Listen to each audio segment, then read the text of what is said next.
So there aren't really many ways someone can make it to the UFC. You either rack up a decent record and hopefully Dana will give you a shot, or you can go on the Contender Series like many fighters do each year, but even that's not a guarantee, as some of the fighters who have won their fights were not given contracts because Dana still didn't think they were good enough. Three-piece dinner with biscuits. Other than that though, I'm not really sure how else you can get a UFC contract unless Dana just owes you a really big favor and you take the contract instead of the money, or you're a multiple time champion in another promotion. But getting into the UFC isn't as easy as just winning 10 fights in a row. There are plenty of fighters who went on the Contender Series undefeated only to get knocked out in the first round, losing all their momentum. There was this one time when the guy who was just as good, if not better at kickboxing than Alex Pereira, won his fight to get a UFC contract, but when he saw how much they offered him, he's like, "You're joking," and he declined the contract and signed back with Glory. So even when you get offered a contract, it's not a guarantee. Now, because it does take quite a lot to get a taste of that Ultimate Fighting Championship, fighters are getting desperate, like using all their money to fly across the world in the hopes that Dana White will give them a contract desperate.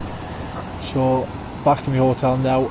I've been waiting in the fighters' hotel all day, just in the reception, just trying to see Dana or one of the matchmakers, trying to get a word with them, but that didn't happen. So I guess just make wait in the morning. Hopefully there's a pull out.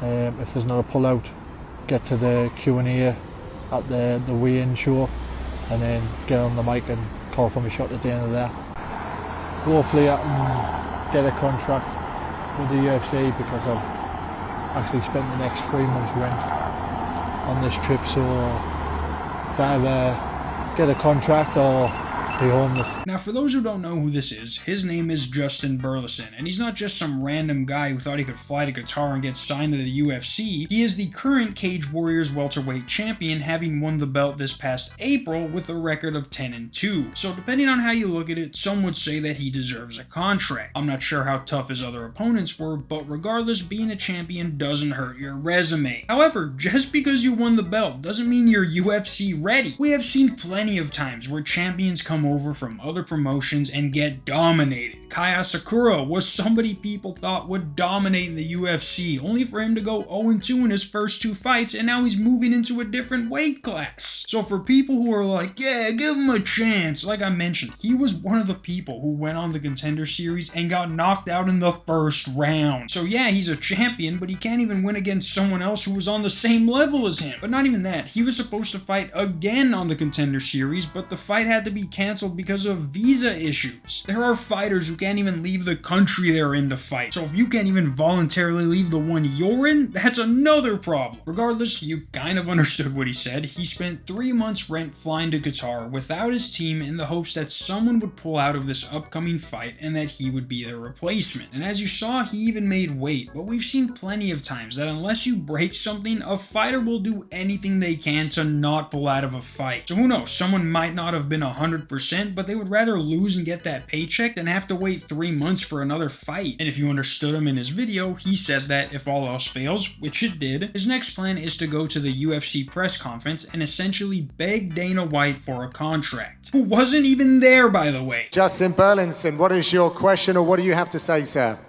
My name is Justin Burlinson. I'm the welterweight champion on Cage Warriors. I travelled all the way here from England back on my own. Cut weight to 170 pounds this morning on my own.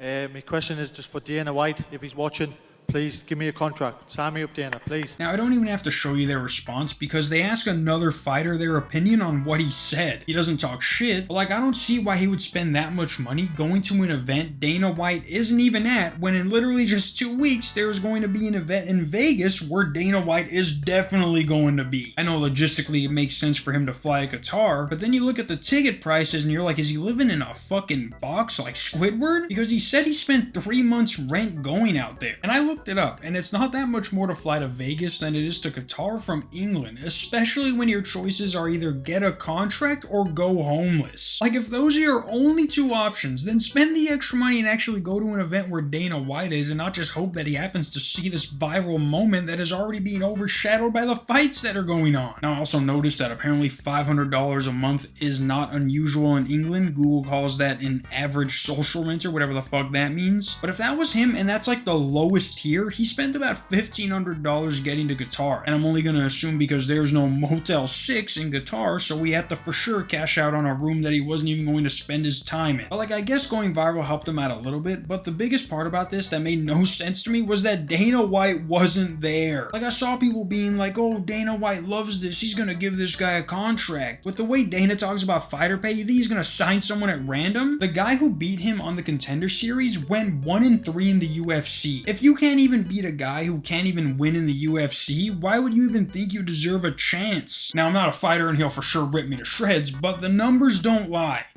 Mason, the numbers! Yeah, guys, I don't think I've seen any comment from Dana White yet about this. I doubt there even will be one, because if Dana White says yes to this guy, then this is just going to start a domino effect of people trying to get into the UFC by doing this instead of winning fights. Yeah, I know he's a champion, but if you have to fly to Qatar just to get noticed by Dana White, then maybe win a few more fights? I mean, it's been almost 8 months since your last fight. Are you telling me that there was nobody you could have fought? Not even a rematch with the guy who you just fought? Yeah, guys, hopefully by the time I upload this, Dana White would have signed him, and his first fight is going to be against John Jones. Until Monday, and look, I had to pause it for the video. Let me press play real quick. See who wins this.